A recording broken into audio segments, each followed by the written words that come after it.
జీవితమే చదరంగం కార్యక్రమం ద్వారా మీ సమస్యలకు పరిష్కార మార్గాన్ని తెలియజేసే ప్రయత్నం చేస్తాం. మరి ఇంకెందుకు ఆలస్యం? మీ సమస్యను మాకు వాట్సాప్ మెసేజ్ చేయండి. మా నెంబర్ 7799789788. గుర్తుంచుకోండి, కేవలం వాట్సాప్ మెసేజ్ మాత్రమే చేయండి, కాల్స్ చేయొద్దు.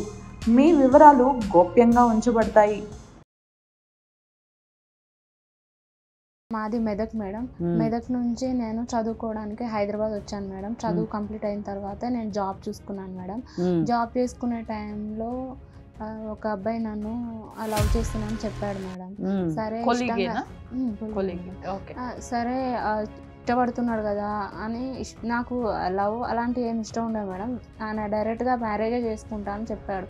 సరే అని చెప్పి ఒప్పుకున్నాను మేడం. ఒక అబ్బాయి నోటి నుంచి మ్యారేజ్ చేసుకుంటా అనే మాట వచ్చింది కాబట్టి నిజంగానే ఇష్టపడుతున్నాడు అని అనుకుని ఇంకా 3 years లవ్ మేడం.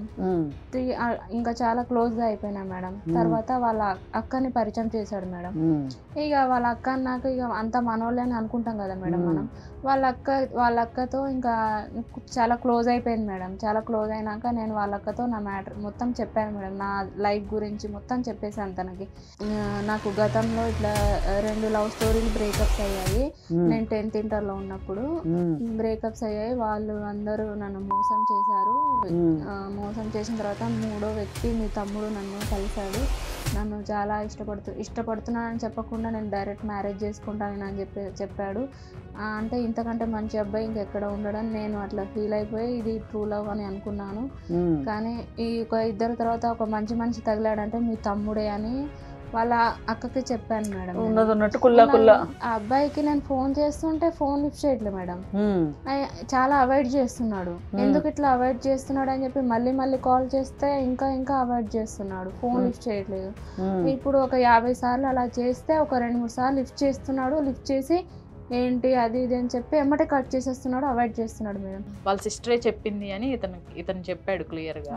వాళ్ళ సిస్టర్తో తర్వాత మాట్లాడావా? నేను మాట్లాడాను మేడం. ఇట్లా మీ తమ్ముడు ఇట్లా చేస్తున్నాడు, ఎందుకు అట్లా, నేను మీతో ఒక సొంత సిస్టర్ లాగా అనుకొని నేను మీతో నా మ్యాటర్ మొత్తం చెప్పాను, ఎందుకు ఇట్లా చేస్తున్నాడు అర్థం కావట్లేదు అంటే, నువ్వు ఆల్రెడీ ఇద్దరిని కలిసావు, ఎవరు పెట్టుకొని 3వ అబ్బాయి మా వాడిని వాడుకోవాలని చూస్తున్నాను అని అన్నది మేడం.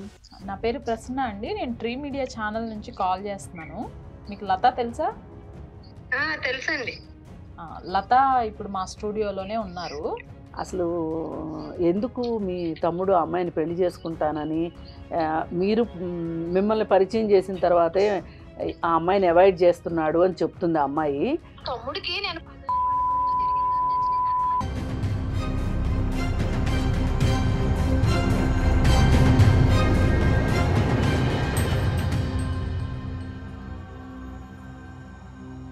నమస్తే అండి, వెల్కమ్ టు జీవితమే చదరంగం. మనతో పాటు family counsellor, social activist, political analyst Shri Krishnakumar గారు ఉన్నారు. మేడం నమస్తే. నమస్తే మేడం, మనతో పాటు లత ఉంది, హైదరాబాద్ నుంచే వచ్చింది. ఆల్మోస్ట్ 2 weeks నుంచి కంటిన్యూస్ గా మెసేజ్ చేస్తున్నారు, మీతో మాట్లాడాలి, ఒక అడ్వైస్ తీసుకోవాలి అని. లత, మేడం తో నువ్వేం చెప్పాలనుకున్నావో ఒకసారి క్లియర్ గా చెప్పాము. నమస్తే మేడం. నమస్తే. నా పేరు లత మేడం. మాది మెదక్ మేడం. మెదక్ నుంచి నేను చదువుకోవడానికి హైదరాబాద్ వచ్చాను మేడం. చదువు కంప్లీట్ అయిన తర్వాత నేను జాబ్ చూసుకున్నాను మేడం. జాబ్ చేసుకునే టైంలో ఒక అబ్బాయి నన్ను లవ్ చేస్తున్నాను చెప్పాడు మేడం. సరే సరే ఇష్టపడుతున్నాడు కదా అని నాకు లవ్ అలాంటి ఏమి ఇష్టం ఉండదు మేడం. ఆయన డైరెక్ట్గా మ్యారేజే చేసుకుంటా అని చెప్పాడు. సరే అని చెప్పి ఒప్పుకున్నాను మేడం. ఒక అబ్బాయి నోటి నుంచి మ్యారేజ్ చేసుకుంటా అనే మాట వచ్చింది కాబట్టి నిజంగానే ఇష్టపడుతున్నాడు అని అనుకుని ఇంకా 3 years లవ్ మేడం. ఇంకా చాలా క్లోజ్గా అయిపోయినా మేడం. తర్వాత వాళ్ళ అక్కని పరిచయం చేశాడు మేడం. ఇక వాళ్ళ అక్క నాకు ఇక అంత మనోళ్ళే అని అనుకుంటాం కదా మేడం మనం. వాళ్ళ అక్కతో ఇంకా చాలా క్లోజ్ అయిపోయింది మేడం. చాలా క్లోజ్ అయినాక నేను వాళ్ళ అక్కతో నా మ్యాటర్ మొత్తం చెప్పాను మేడం. నా లైఫ్ గురించి మొత్తం చెప్పేశాను తనకి. ఇట్లా నాకు గతంలో ఇట్లా 2 లవ్ స్టోరీలు బ్రేకప్స్ అయ్యాయి. నేను 10th ఇంటర్‌లో ఉన్నప్పుడు బ్రేకప్స్ అయ్యాయి. వాళ్ళు అందరూ నన్ను మోసం చేశారు. మోసం చేసిన తర్వాత మూడో వ్యక్తి మీ తమ్ముడు నన్ను కలిసాడు. నన్ను చాలా ఇష్టపడుతున్నానని చెప్పకుండా నేను డైరెక్ట్ మ్యారేజ్ చేసుకుంటానని చెప్పాడు. అంటే ఇంతకంటే మంచి అబ్బాయి ఇంకెక్కడ ఉండడని నేను అట్లా ఫీల్ అయిపోయి ఇది ట్రూ లవ్ అని అనుకున్నాను. కానీ ఈ ఇద్దరు తర్వాత ఒక మంచి మనిషి తగిలాడంటే మీ తమ్ముడే అని వాళ్ళ అక్కకి చెప్పాను మేడం. ఉన్నదన్నట్టు కుల్లా క్లోజ్ ఎక్కువ అయ్యారు కాబట్టి కుల్లా చెప్పేసాను మేడం నేను. చెప్పేసిన తర్వాత వాళ్ళ అక్క తర్వాత ఏమనుకుందో ఏమో నాకు తెలియదు మేడం. అన్నీ చెప్పరు కదా మేడం. తన మనసులో ఏమనుకుంటుంది బయట ఏమిటో మనకు చెప్పరు వాళ్ళు. అయితే ఇంకా ఆ తర్వాత వాళ్ళ అక్కకి చెప్పిన కొద్ది రోజులకి ఆ అబ్బాయికి నేను ఫోన్ చేస్తుంటే ఫోన్ లిఫ్ట్ చేయట్లేదు మేడం. చాలా అవాయిడ్ చేస్తున్నాడు. ఎందుకు ఇట్లా అవాయిడ్ చేస్తున్నాడు అని చెప్పి మళ్ళీ కాల్ చేస్తే ఇంకా అవాయిడ్ చేస్తున్నాడు. ఫోన్ లిఫ్ట్ చేయట్లేదు. ఇప్పుడు ఒక 50 సార్లు అలా చేస్తే ఒక 2-3 సార్లు లిఫ్ట్ చేస్తున్నాడు. లిఫ్ట్ చేసి ఏంటి అది ఇది అని చెప్పి ఎమ్మటే కట్ చేసేస్తున్నాడు. అవాయిడ్ చేస్తున్నాడు మేడం. అసలు ఏమైంది ఏంటి అని ఆలోచిస్తే వాళ్ళ అక్కకి నేను అంతకుముందు మాట్లాడినప్పుడు మొత్తం మ్యాటర్ అంతా చెప్పేశాడు మేడం. ఈమె చెప్పేసింది వాళ్ళ అక్క. చెప్పేసి అదే మ్యాటర్ అందుకనే నా అవాయిడ్ చేస్తున్నాడు అని ఇంకా తర్వాత అనిపించింది మేడం నాకు. మరి వాళ్ళ అక్క అలా ఎందుకు చేసిందో నాకు తెలియదు మేడం. నా ముందైతే మంచిగా ఉన్నది మేడం. ఇప్పుడు ఓకే ఇదంతా నీకు తెలిసింది, వాళ్ళ సిస్టర్ చెప్పింది నువ్వు చెప్పినవన్నీ అని చెప్పేసి తెలిసింది. వాళ్ళ సిస్టర్ తో మాట్లాడావా లేదా? ఇప్పుడు ఏం జరిగింది ఏంటి అని ఇతనితో మాట్లాడావు. వాళ్ళ సిస్టరే చెప్పింది అని ఇతను చెప్పాడు క్లియర్ గా. వాళ్ళ సిస్టర్ తో తర్వాత మాట్లాడావా? నేను మాట్లాడాను మేడం. ఇట్లా మీ తమ్ముడు ఇట్లా చేస్తున్నాడు ఎందుకు అట్లా, నేను మీతో ఒక సొంత సిస్టర్ లాగా అనుకొని నేను మీతో నా మ్యాటర్ మొత్తం చెప్పాను. ఎందుకు ఇట్లా చేస్తున్నాడో అర్థం కావట్లేదు అంటే నువ్వు ఆల్రెడీ ఇద్దరిని కలిసావు, ఇద్దరితో ఎవరు పెట్టుకొని మూడో అబ్బాయి మా వాడిని వాడుకోవాలని చూస్తున్నావు అని అన్నది మేడం. అయితే ఇప్పుడు నా పరిస్థితి నేను ఎటు పోవాలి మేడం మీరు చెప్పండి. నేను చాలా ఎక్కువగా నమ్మాను మేడం అతన్ని. ఇంకా ఎప్పుడు కావాలంటే అప్పుడు డబ్బులు ఇచ్చాను మేడం నేను అతనికి. చాలా హెల్ప్ చేశాను. నేనే అతనికి ఇచ్చాను మేడం. అవసరం ఉంది కొంచెం అర్జెంట్ అని చెప్తే ఇక సరే నా వాడే కదా, నా సొంత మనిషే కదా, నా కుటుంబంలో ఒక మనిషి కదా అనుకొని నేను ఇంకా చాలా డెప్త్గా వెళ్ళిపోయాను మేడం. ఇంకా చెప్పాలంటే ఇంకా డెప్త్గా చెప్పాలంటే ఫిజికల్గా కూడా కలిసాం మేడం మేము. ఇంత చేసిన తర్వాత కూడా నేను అతన్ని ఎలా వదులుకోవాలి మీరు చెప్పండి మేడం. వాళ్ళ అక్క అలా చేయడం కరెక్ట్ కాదు కదా మేడం. ఇవన్నీ వాళ్ళ సిస్టర్ తో కూడా మాట్లాడారా? మాట్లాడాను మేడం. ఏమంటుంది ఆవిడ? నువ్వు అంతకు ముందే ఇద్దరిని ప్రేమించావు అది ఇది అని ఏదేదో చెప్తుంది మేడం. ఇంకా నాకు తనే అట్లా మొత్తం చేసిందని నాకు అనిపిస్తుంది మేడం. అది కాదమ్మా, మరి ఇప్పుడు ఇతను అడిగితే ఏమంటాడు? ఇతను అసలు నాకు రెస్పాండ్ అవ్వట్లేదు మేడం. అసలు నాతో మాట్లాడట్లేదు. అంతకుముందు చూపించిన ప్రేమ ఇప్పుడు చూపించట్లేదు. అంతకుముందు నాతో గంటలు మాట్లాడేవాడు. ఇప్పుడు అలా లేదు మేడం.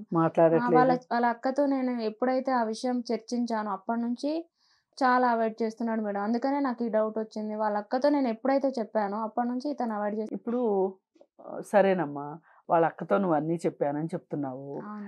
అతనితో కూడా ఎప్పుడన్నా చెప్పావా? చెప్పాను మేడం. చెప్పినప్పుడు అతను అడిగితే చెప్పావా, నీ అంతటికి నువ్వే చెప్పావా? అతను అడిగితే చెప్పాను. మరి అప్పుడు నువ్వు అడిగావా అతను బ్రేకప్ స్టోరీ? అడిగాను మేడం. అడిగితే నాకు 2 బ్రేకప్స్ ఉన్నాయని చెప్పాడు. ఇప్పుడు అతనికి డబ్బులు ఇచ్చేంత స్నేహం ఎందుకు చేసావు అసలు? ఫిజికల్ గా అది రేపు ఎప్పుడన్నా ఇతను కాదు అంటే నా పరిస్థితి ఏంటి అని ఎప్పుడన్నా ఆలోచించావా? అంటే అంతకు ముందు ఇద్దరు నన్ను ఇట్లా లవ్ చేశారని చెప్పాను కదా మేడం. వాళ్ళు అప్పుడు అంటే చిన్న ఏజ్ కాబట్టి అట్రాక్షన్ లో అది అలా జరిగిపోయింది మేడం. అంటే అంతా ఇది ఏం అవ్వలేదు. ఈ అబ్బాయి మీద కొంచెం ఇప్పుడు మనకు కొంచెం ఒక ఏజ్ వచ్చేసరికి ఒక ఆలోచన అనేది ఉంటది కదా మేడం. ఆ విధంగా నేను మూవ్ అయ్యాను అంతే మేడం. వాళ్ళ అక్క కూడా తను నాకు చెప్పింది నీకు 2 బ్రేకప్స్ ఉన్నాయి మా తమ్ముడు అది ఇది అని చెప్తే మరి మీ తమ్ముడు కూడా 2 బ్రేకప్స్ ఉన్నాయి కదా అది అంటే ఏం మాట్లాడట్లేదు. తనకి ఇష్టం లేదని నేను అనుకుంటున్నాను. మీ పెళ్ళి ఆమెకి ఇష్టం లేక తమ్ముడిని కొంచెం ఈ విధంగా మౌల్డ్ చేసేసిందని మీరు అనుకుంటున్నారు, అంతేనా? అంతే మేడం. ఓకే, మరి మీ సిస్టర్ తో మేము ఒకసారి మాట్లాడతాం. సిస్టర్ ఇన్ లా అవుతుంది కదా? సిస్టర్ ఇన్ లా అవుతుంది. రైట్. నెంబర్ ఒకసారి చెప్పండి, తనకు కాల్ చేసి అసలు ఏంటి తన ఒపీనియన్ అనేది కనుక్కుందాం. ఓకే మేడం, చెప్పండి. 879054.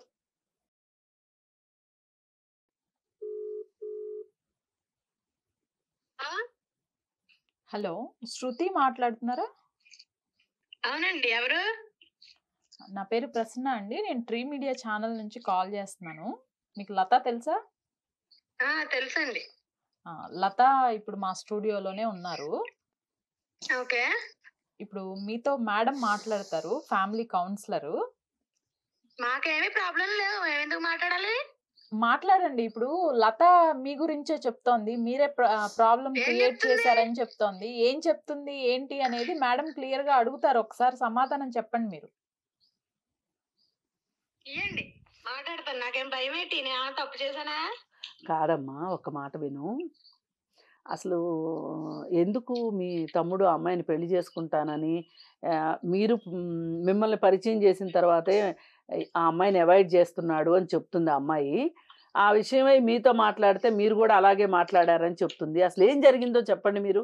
మేము మిమ్మల్ని అసలు ఏం జరిగిందో తెలుసుకోవడానికి ప్రయత్నం చేస్తున్నాను తప్పితే మిమ్మల్ని ఏదో చేసేస్తామన్నట్లు మీరు చాలా జాగ్రత్త పడిపోతున్నారు. ఎందుకు అంత అవసరం లేదమ్మా, మీరు కూల్గా చెప్పండి. నేనేమి జాగ్రత్త పడిపోతలేదు. నేను ఏమన్నా చెప్పానా వాళ్ళని ప్రేమించుకోమని? నేను ఏమన్నా చెప్పానా విడిపోమని? కాదమ్మా, నువ్వే చెప్పావని చెప్తున్నాడంట. ఆ అమ్మాయికి గతంలో 2-3 ఏం చెప్పానని? గతంలో ఆ అమ్మాయికి 2-3 బ్రేకప్స్ అయ్యాయి. అలాంటి అమ్మాయి నీకు ఎందుకురా అని చెప్పావు అని మీ తమ్ముడు ఆ అమ్మాయితో చెప్పాడంట. అవును, చెప్పాను. తప్పేటి? నా తమ్ముడు బాగు కోసం నేను చెప్తాను. అవునమ్మా, కరెక్టే. మరి మీ తమ్ముడికి కూడా బ్రేకప్స్ ఉన్నాయంట, తెలుసా నీకు? ఏంటి? మీ తమ్ముడు కూడా 2-3 ప్రేమించాడంట. ఆ సంగతి చెప్పాడా ఎప్పుడన్నా మీతో? నాతో ఏం చెప్పలేదు. ఇప్పుడు ఆ అమ్మాయి చెప్పిందంటగా. చెప్పినప్పుడు ఏం మాట్లాడావమ్మా నువ్వు? ఒకసారి గుర్తు తెచ్చుకో. మీ తమ్ముడు చెప్పకపోయినా అమ్మాయి అయితే చెప్పింది కదా. నాకే కాదు మీ తమ్ముడికి కూడా బ్రేకప్స్ అయ్యాయి అని చెప్పిందంట కదా. అప్పుడు ఏం మాట్లాడావమ్మా నువ్వు? అవునండి, మగోళ్ళ కంటే 100 అవుతాయి. ఇప్పుడు నా నా నా తమ్ముడికి నేను 10 మందితో తిరిగిన దాన్ని తెచ్చి నేను కట్టబెట్టను కదా. ఎవరు ఒప్పుకోరు అలాగా. నేను ఎలా ఒప్పుకుంటాను అనుకున్నారు? కాదమ్మా, 10th క్లాసు ఇంటర్మీడియట్లో ఏదో ఆకర్షణ, అది లవ్ ఎట్లా అవుతుంది? ఏదో ఆకర్షణ ఏంటండి? ఆకర్షణ మా అమ్మకి మా అమ్మమ్మలకి 12 ఏళ్ళకి 11 ఏళ్ళకే పెళ్ళిళ్ళని. ఆకర్షణ ఏంటి? మరి ఇప్పుడు నీ పెళ్ళి ఎప్పుడైందో చెప్పమ్మా ఒకసారి. నా పెళ్లి గురించి మీకు ఎందుకులేండి. ఇప్పుడు ఏంటి? ఇప్పుడు ఏం కావాలని ఫోన్ చేశారు మీరు? మాకైతే ఆ పిల్ల వద్దు. నా తమ్ముడికి అందంగా సంస్కారంగా ఉన్న పిల్ల కావాలి, కానీ 10 మందితో తిరిగిన పిల్ల నేను ఎందుకు చేసుకుంటాను నా మరదల కింద? నా తమ్ముడికి బోల్డ్ మంది వస్తున్నారు. బోల్డ్ సంబంధాలు, బోల్డ్ కట్నాలు ఇచ్చి వస్తా అంటున్నారు. వస్తారమ్మా. ఇప్పుడు ఎలిజిబుల్ బ్యాచులర్ అంటే ఎవరైనా వస్తారు, కాదని అనట్లేదు. మేమనేది ఏంటంటే మీరు ఒక్క మాట వినండి. మీ తమ్ముడు కేవలం ప్రేమించి 4 పార్కుల చుట్టూ 2 సినిమాల చుట్టూ తిప్పేసి నువ్వు నాకు వద్దమ్మా మా అక్క వద్దంటుంది అని చెప్తే అది వేరే విషయం. కానీ వాళ్ళిద్దరూ శారీరకంగా కూడా ఒకటయ్యారంట. ఆ అమ్మాయి డబ్బు చెప్పేది అదేనండి. ఆ పిల్ల అందరితోటి శారీరకంగా కలిసిపోద్ది. అట్లా కాదమ్మా, అది కరెక్ట్ కాదు. ఆ అమ్మాయి ప్లేస్లో నీ కూతురు ఉంటే నువ్వు ఇలాగే మాట్లాడతావా చెప్పు? నా కూతురు అలాంటి ఆశాలు అయితే దవడ పగల కొడతాను. నేను ఎందుకు ఊరుకుంటాను? నా కూతురు ఎందుకు చేస్తుంది అలాగా? అమ్మ చూడమ్మా, నువ్వు ఊర్లో ఉన్నావు, నీ కూతుర్ని సిటీకి చదువుకోవడానికి పంపించావనుకో, నీ కూతురికే ఇలాంటి పరిస్థితి వచ్చిందనుకో, డబ్బులు తీసుకుని మానసికంగా దగ్గరయ్యి శారీరకంగా దగ్గరైన తర్వాత వద్దు అన్నాడు అనుకో అబ్బాయి, నువ్వు ఎలా ఫీల్ అవుతావమ్మా అప్పుడు? నీ కూతురుకి సరేనండి, మీరు చెప్పిందేనే ఒప్పుకుంటాను. ఇప్పుడు మీ ఇంట్లోనే మీ కొడుకున్నాడండి, 10 మందితో తిరిగిన పిల్లని తీసుకొచ్చి మీరు చేసుకుంటారా మీ కోళ్ళ కింద? అవునమ్మా, మరి ఈ అమ్మాయితో శారీరకంగా దగ్గరయ్యాడు అంటే రేపు ఫ్రెష్గా ఉన్న అమ్మాయి మీ మీ మీ ఉద్దేశంలోనే ఫ్రెష్గా ఉన్న అమ్మాయిని పెళ్లి చేసుకోవడానికి అతనికి అర్హత ఎక్కడి నుంచి వస్తుంది అప్పుడు? మరి ఆ అమ్మాయి శారీరకంగా ఎవరికి దగ్గర కాని అమ్మాయే కావాలి నా మరదలుగా అంటున్నావు, నేను ఒప్పుకుంటాను. మరి అలాంటి అమ్మాయి దొరికిందే అనుకుందాము. అప్పుడు మరి నీ తమ్ముడికి ఆ అర్హత లేదు కదా, మరి ఆ అమ్మాయిని చేసుకునే అర్హత? మగోడు లేదు ఆడది లేదమ్మా ఇక్కడ. ఒకటి గుర్తుపెట్టుకో, మీరు కొంచెం కాస్త తగ్గి మాట్లాడితే బాగుంటది. ఆ అమ్మాయి చేత ఇప్పుడు మీ తమ్ముడు ఆ అమ్మాయి మాట్లాడుకున్న వాట్సాప్ చాట్ల దగ్గర నుంచి అన్ని చాట్లు ఉన్నాయి, డబ్బులు కూడా అన్ని ఆన్లైన్లో ఇచ్చింది ఆ అమ్మాయి. నీకు అనవసరం అమ్మా ఇవన్నీ. ఇప్పుడు మీరు మర్యాదగా మీ తమ్ముడిని సంజాయించి అమాయకం చేసి ఇలా ఫోన్లు చేసి బెదిరిస్తున్నారా మీరు అందరూని? ఎవ్వరు బెదిరించట్లేదమ్మా. మీ తమ్ముడికి ఈ ఈ అమ్మాయికైన బ్రేకప్ స్టోరీలు ఈ అమ్మాయి చెప్పుకుంది. మీ తమ్ముడికైన బ్రేకప్ స్టోరీలు మీ తమ్ముడు చెప్పుకున్నాడు. కాబట్టి వాళ్ళిద్దరూ దొందుకు దొందే అనుకుందాం పోనీ నీ మాటల్లోనే. ఇప్పుడు చెయ్యాల్సింది ఏంటి అంటే, నువ్వు ఏదైతే నీ తమ్ముడికి నా తమ్ముడికి ఇలాంటి అమ్మాయి వద్దు అని అనుకుంటున్నావో, అలాంటి అమ్మాయి కావాలనుకునే నీ తమ్ముడు ఆ అమ్మాయి చుట్టూ తిరిగాడు. కాబట్టి నువ్వు చేయాల్సింది ఏంటి అంటే, నీకు అన్నీ తెలిసే దిగావు కదా, నా ఇష్టంతో ప్రమేయం లేదు, నీకు నచ్చినట్టు నువ్వు చేసుకో అని చెప్పి చెప్పవలసిన బాధ్యత నీకుంది. ఎందుకంటే నువ్వు ఆ అమ్మాయిని నమ్మించి చక్కగా చాలా ప్రేమగా నేనేం నమ్మించలేదు. మేమేమి నమ్మించి గొంతులు కోసేమి మేమేమి కాదు కాదు కాదు నువ్వు చాలా ప్రేమగా మాట్లాడితేనే నీకు చెప్పిందంట అమ్మాయి. సరే ఆ అమ్మాయి ఎందుకు చెప్పిందనేది తర్వాత విషయం అమ్మా. ఒక్కటే మాకు ఇప్పుడు కావాల్సింది, నువ్వు ఈ విషయంలో అడ్డు తొలుగుతావా లేదా? నువ్వు ఇప్పుడు ఈ ఆ అమ్మాయికి బ్రేకప్ స్టోరీస్ వల్లనే ఇదంతా అయ్యింది అని అనుకోవటానికి లేదు. నీకేంటి అంటే, ఇంకా ఎక్కువ కట్నం వచ్చే అమ్మాయి, ఇంకా ఎక్కువ ఆడపడుచు కట్నాలు ఇచ్చే సంబంధాలు చూడాలని నువ్వు అనుకుంటున్నావు. నువ్వు చూసిన సంబంధమే చేస్తే నీ గ్రిప్లో తమ్ముడు ఉంటాడు అనే ఉద్దేశంతో నువ్వు ఇదంతా చేసావని మాకు అర్థమైంది. ఇవన్నీ నువ్వు మానుకుంటే మంచిది. లేకపోతే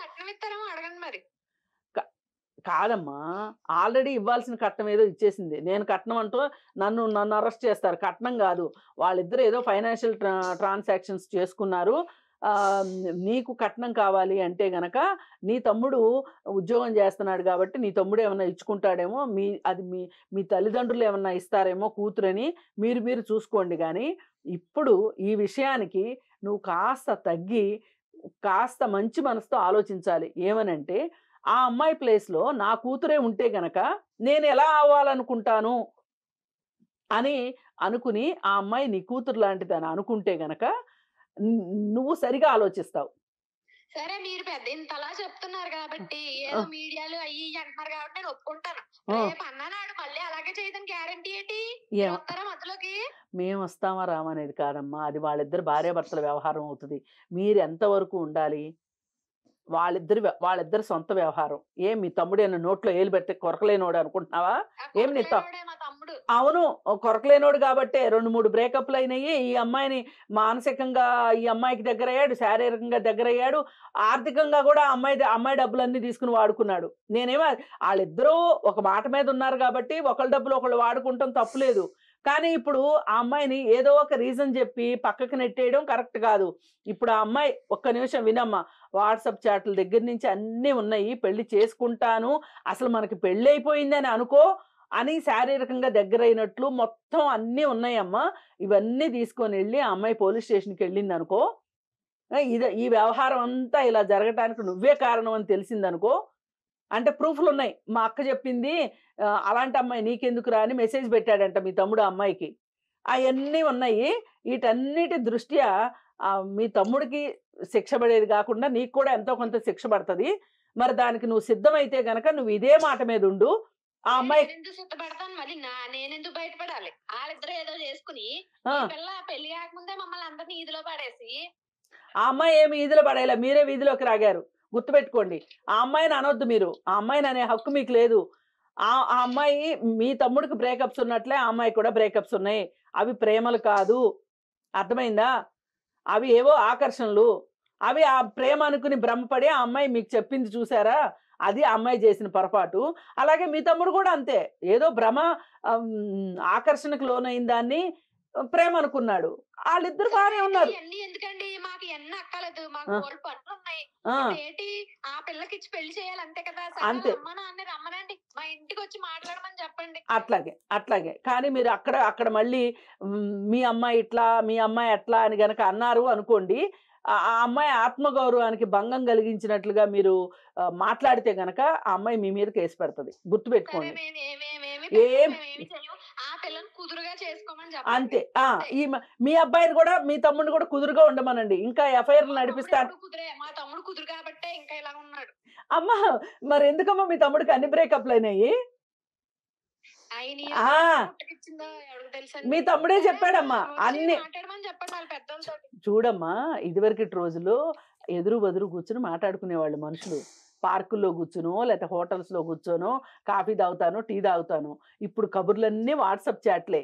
అందుకని ఈమె వాట్సాప్ చాట్లన్నీ మీ తమ్ముడు ఫోన్ దగ్గర ఉన్నాయి, మీ తమ్ముడు పంపించిన వాట్సాప్ చాట్లన్నీ ఈ అమ్మాయి దగ్గర ఉన్నాయి. కాబట్టి కాలము చాలా మారిపోయింది. మీరు కొంచెం అప్డేట్ అయితే మంచిదని చెప్తున్నాను. మీరు అడ్డు రాకుండా ఉంటే అంతే చాలమ్మా. ఓకే. ఆ అమ్మాయి ఏదైతే నిన్ను అంటుందో అలాంటి పరిస్థితులు ఏ రోజు నువ్వు కల్పించుకోకుండా, అవసరమైతే నువ్వు ఎవరినైతే ఇష్టపడుతున్నావో ఆ అబ్బాయితో కూడా అవసరాన్ని బట్టి మేము కూడా మాట్లాడతాము, అతనికి కూడా కౌన్సిలింగ్ ఇస్తాము. లేదు మేడం, కంపల్సరీ ఇవ్వాల్సిందే. ఎందుకంటే ఇప్పుడు సిస్టర్, లేదంటే రేపు మదర్, రేపు ఫ్రెండ్, ఇలా ఎంతమంది చెప్పచ్చు. బట్ ఇతని బుద్ధి ఏమైంది? అవును, ఉండాలి కదా. నాకు బ్రేకప్స్ ఉన్నట్లే ఆ అమ్మాయికి కూడా ఉన్నాయిలే అని అనుకోవచ్చు కదా. అందుకని చెప్పి అతనికి కూడా మేము కౌన్సిలింగ్ చేస్తాము. ఇప్పుడు మీ పేరెంట్స్ తోటి మాట్లాడి, మీ పేరెంట్స్ని అంట వాళ్ళ ఇంటికి, ఎందుకంటే ఇప్పుడు మనం ఎంత అప్డేట్ అయినా కానీ అందరూ అప్డేట్ అవ్వాలని లేదు కదా. వాళ్ళు ఏంటంటే ఆడపిల్లి వాళ్ళే మా ఇంటికి వచ్చి మాట్లాడాలి అన్న ఉద్దేశంలో ఉన్నట్లున్నారు. అందుకని చెప్పి మీ వాళ్ళని పంపించి ఈలోపే నీ ఫ్రెండ్తో కూడా క్లారిటీ తీసుకో. అతను ఏదన్నా ఇది కాదు అది, అది కాదు ఇది అంటే కనుక మా దగ్గరికి పంపించు, కౌన్సిలింగ్ చేస్తాము. ఆ తర్వాత మీ పేరెంట్స్ని పంపించి చక్కగా ఇద్దరు ఉద్యోగాలు చేసుకోండి. ఇద్దరు ఇంకా ఇట్లాంటి ఆకర్షణల జోలికి వెళ్లకుండా చక్కగా జీవితాన్ని సంతోషంగా గడపండి. ఇంకొకటమ్మా, ప్రతిసారి పాస్ట్ లైఫ్ ని తీసుకురావాల్సిన అవసరం లేదు ప్రెసెంట్ లోకి. ఓకే, ప్రెసెంట్ పర్ఫెక్ట్ గా ఉండి ఫ్యూచర్ గురించి ఆలోచించుకుంటే చాలు. ఆ పాస్ట్ ఏదో అయిపోయింది, అది ప్రసాదం లాగా అందరికి పంచి పెడతాం, లేకపోతే అందరికి చెప్పుకుంటాం అంటే అది కరెక్ట్ కాదు. దాన్ని వదిలేసేసేయండి పాస్ట్ ని. అట్లనే మీ కాబోయే హస్బెండ్ అని అన్నారు కదా, అతని నెంబర్ కూడా ఇవ్వండి. ఖచ్చితంగా అతనితో మాట్లాడి పేరెంట్స్ తో కూడా మాట్లాడతాం. అలాగే ఇంకోటి, నీ గర్ల్ ఫ్రెండ్స్ అని నువ్వు మాట్లాడి, నీ బాయ్ ఫ్రెండ్స్ అని అతను మాట్లాడి రేపటి నుంచి జీవితాన్ని నరకం చేసుకోమాకండి. చక్కగా హ్యాపీగా ఉండండి. Okay, thank you. Right, thank you.